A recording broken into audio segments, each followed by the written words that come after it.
I'm Karina Farias-Dey, Project Coordinator at Edison Research. I've spent 9 years in the radio industry, so I'm very pleased to present point number 6 in our top 10 findings of 2022. Radio still dominates the in-car listening environment, even with Gen Z. We heard from an earlier finding that in the US, time spent with audio on mobile devices has surpassed time spent with radio. And that is true when all listening locations are taken into consideration.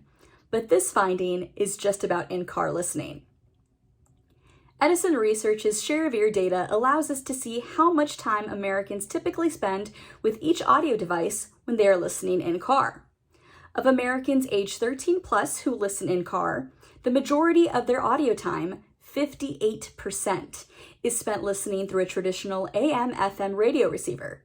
21% of the time is spent with mobile devices, 16% with a satellite receiver, and 4% with a CD player. Now, Gen Z listeners, those aged 13 to 24, spend 43% of their in-car audio time listening through a mobile device, which is about twice the average for those aged 13 plus.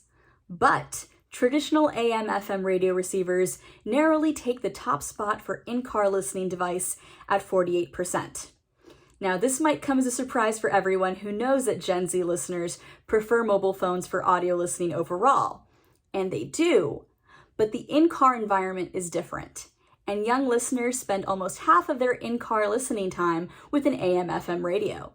And if you add the AM/FM radio numbers to the satellite radio receivers, you can see that radio receivers easily get the biggest share of audio time in the car, including Gen Z.